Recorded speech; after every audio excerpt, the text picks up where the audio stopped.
Достар, бүгінгі видеода мен сендерге ұнайтын нәрсе айтпаймын. Керісінше, көпшіліктің естігісі келмейтін шындықты айтамын. Мүмкін осы видеодан кейін маған ренжисің. Мүмкін бәрін дұрыс жасап жүрмін ғой деп ойлайтын шығарсың. Бірақ бір нәрсеге кепілдік беремін. Егер осы видеоны соңына дейін көріп шықсаң, айтқан нәрселерімді жазып алсаң, сенің YouTube'да деген көзқарасың бүгіннен бастап өзгереді. Өйткені адамдардың көбі мен YouTube канал аштым деп ойлайды. Жоқ, олар канал ашқан жоқ. Олар көшірме канал ашты. Ал көшірме канал ешқашан бренд болмайды. Сол үшін бір адам 20 видеомен миллион қаралым жинаса, ал біреу 200 видео салып жүрсе де нәтиже жоқ. Бүгін мен саған неге бұлай болатынын көрсетемін. Неге сенің каналың өспей жатыр, неге олардың каналы өсіп жатыр. Ең бастысы, оны қалай түзетуге болады. Егер шынымен YouTube'дан ұзақ уақыт ақша тапқың келсе, егер адамдар сенің видеоңды емес, сенің каналыңды күтетін деңгейге жеткізгің келсе, онда бұл видеоны соңына дейін көр. Кеттік. Ең алғашқы қате канал қауіпсіздігі. Достар, қазіргі айтатын нәрсені көп адам мүлдем маңызды деп есептемейді. Бірақ кейін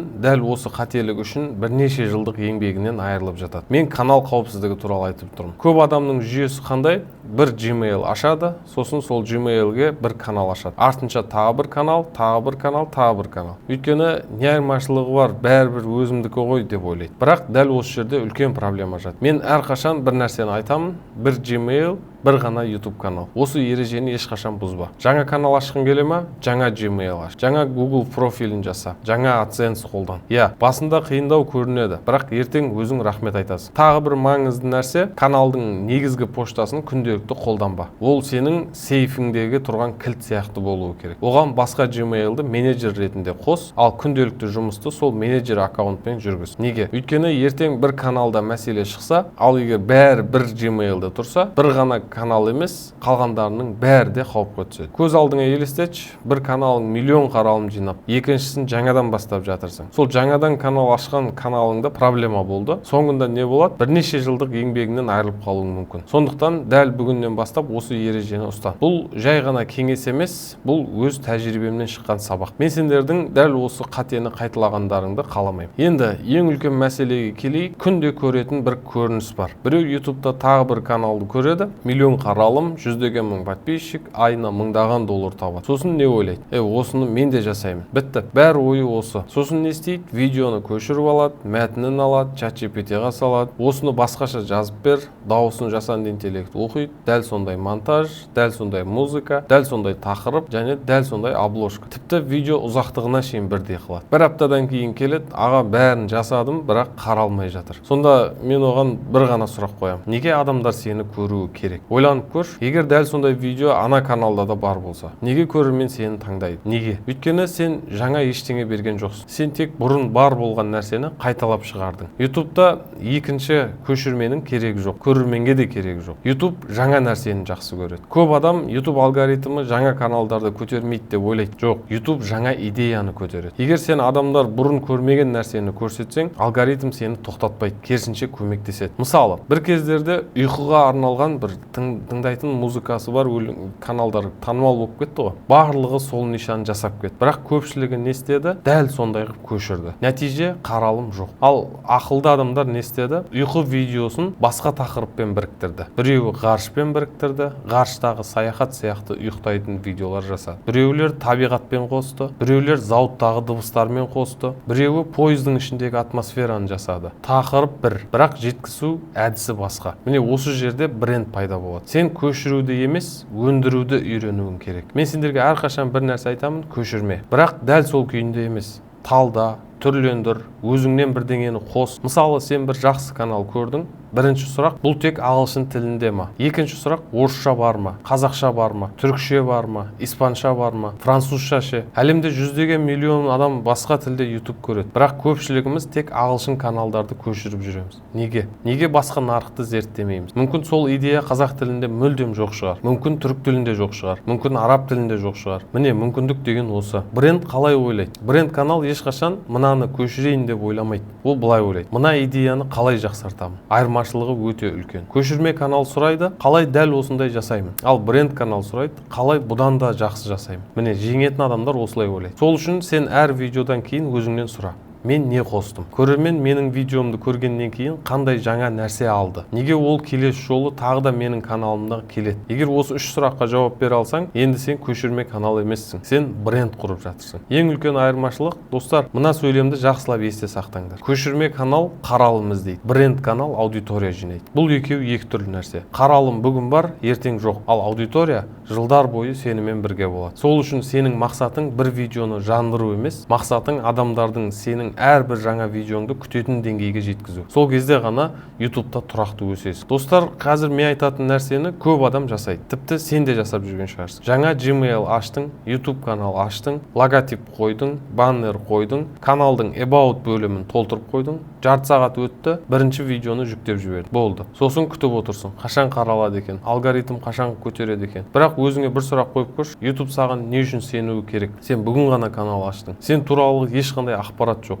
ешқандай тарих жоқ, ешқандай бағыт жоқ. Бір ғана видео тұр. Ал сен миллион қаралым күтесің. Бұл қисынды ма? Әрине жоқ. Мен каналды басқаша бастаймын. Көп адам таң қалады. Аға, жаңа канал ашқан кезде не істейсіз деп сұрайды мені. Менің жауабым көпшіліктің көңілінен шықпайды. Өйткені мен канал ашқан күні видео салмаймын. Тіпті ертең де салмаймын. Кейде бір апта бойы да видео салмаймын. Неге? Өйткені мен ең алдымен каналдың өзін дайындаймын. Көп адам видеоға дайындалады, ал мен каналға дайындаламын. Бұл екеуі екі түрлі нәрсе. Мен алғашқы 15-20 күнде не істеймін? Егер жаңа канал ашқан кезімде. Мысалы, бүгін жаңа ниша таптым делік. Ең бірінші видео түсірмеймін. Алдымен зерттеймін. Бұл нишада қанша үлкен канал бар, қайсысы ең жылдам өсіп жатыр, қайсысы тоқтап қалды, неге тоқтап қалды ол, қандай видеолар жақсы жүрген, қай видеолар қаралмаған. Осының бәрін жазып шығамын. Бірақ мұнымен бітпейді. Сосын комментарийлерге кіремін. Өйткені ең жақсы идеяларды YouTube емес, көрермен береді. Мысалы, адамдар осы тақырыпты да түсіндіріңізші деп жазып жатыр. Тағы біреуі мына жерін толық айтпадыңыз дейді. Үшіншісі,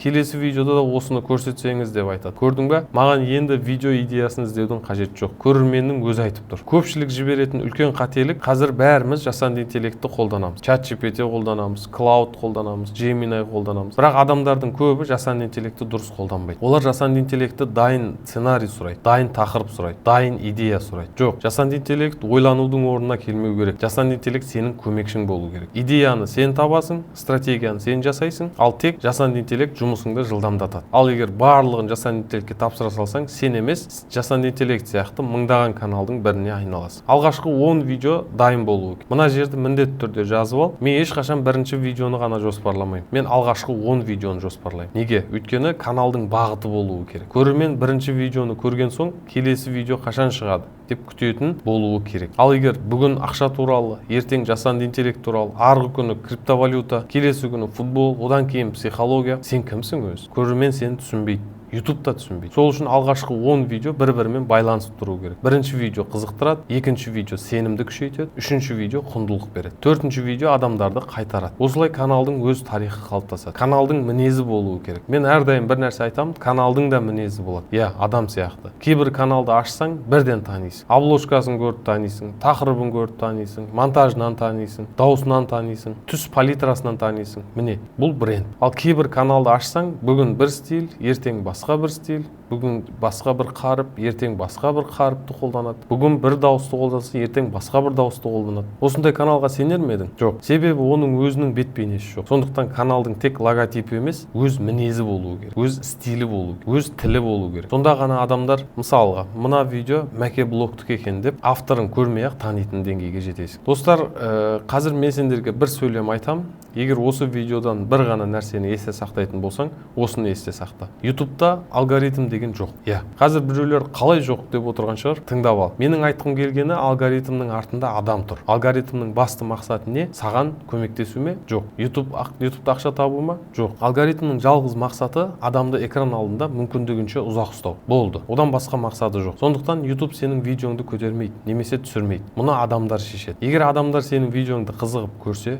ортасына дейін емес, соңына дейін көрсе, лайк басса, комментарий жазса, досына жіберсе, YouTube не дейді? Демек бұл видео адамдарға ұнап жатыр екен. Сосын ол видеоны тағы 100 адамға көрсетеді. Олар да жақсы қараса 1000 адамға көрсетеді. Сосын 10 мың, 100 мың, миллион бар болған осы. Ал адамдар не істейді? Бірақ көпшілік мүлдем басқа нәрсемен айналысады. Алгоритм өзгеріпті. Қазір қандай уақытта салған дұрыс, қандай хэштег қою керек, SEO қалай жазылады, кілт сөз қай жерде, қанша жерде қолдану керек. Әрине мұның бәрі маңызды, бірақ бұлар негізгі нәрсе емес. Сенің видеоң қызық болмаса, ешқандай SEO да құтқармайды. Ешқандай хэштег де көмектейді. Ешқандай кілт сөз миллион қаралым алып келмейді. Неге? Өйткені экранның ар жағында робот отырған жоқ, адам отыр. Сен кім үшін видео жасап жүрсің? Өзіңнен қазір бір сұрақ қойшы. Видео түсіріп жатқанда сен кімді ойлайсың? Алгоритмді ма, әлде көрерменді ма?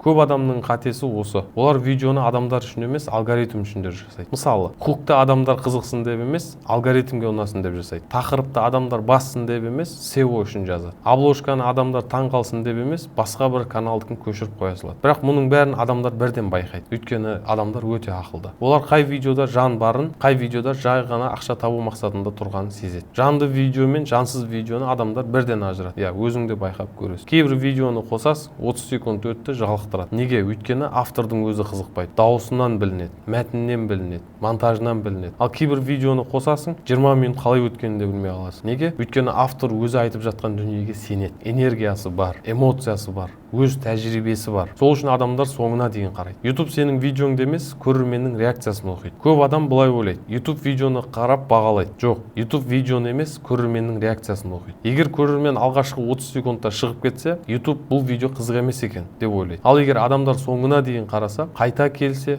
басқа видеоларды да қарай бастаса, YouTube бұл канал адамдарға ұнап жатыр екен дейді. Сол сәттен бастап сенің каналың өсе бастайды. Сондықтан фокусыңды өзгерт. Достар, бүгіннен бастап бір нәрсені өзгертіңдер. Видео салмас бұрын өздеріңнен мына сұрақты сұраңдар. Бұл видео көрерменнің қандай мәселесін шешеді? Неге ол дәл менің видеомды көруі керек? Мен оған жаңа қандай ой беремін? Егер осы 3 сұраққа нақты жауап бере алсаң, алгоритм туралы уайымдаудың қажеті болмайды. Өйткені алгоритмнің артында бәрібір адам отыр. Ал адамға пайдалы, қызықты, шынайы дүние әрқашан өтеді. Достар, мен сендерге бір сұрақ қояйын. Сенің ойыңша YouTube'да ең қиын нәрсе не? Монтаж ба? Микрофон ба? Камера ма? SEO ма? Жоқ, ең қиын нәрсе берілмеу. Өйткені адамдардың басым бөлігі YouTube'ты өздері емес, күткен нәтижесі үшін тастайды. Канал ашады, бірінші видео 200 қаралым, екінші видео 350 қаралым, үшінші видео 120 қаралым. Сосын бірден. Бұл неше жұмыс істемейді екен. Алгоритм бұны көтермейді. YouTube бітті, басқа канал ашайын. Міне, көпшіліктің тарихы осылай аяқталады. Бірақ мәселе нишада емес, мәселе алгоритмде емес, мәселе адамның өзінде. Олар қаралым үшін жұмыс істейді. Көпшілік видеоны адамдарға көмектесу үшін емес, қаралым үшін жасайды. Егер қаралым келсе, жұмыс істейді, келмесе тоқтайды. Бірақ бренд каналдар мүлде басқаша ойлайды. Олар әр видеоны бір кірпіш сияқты көреді. Бүгін бір кірпіш,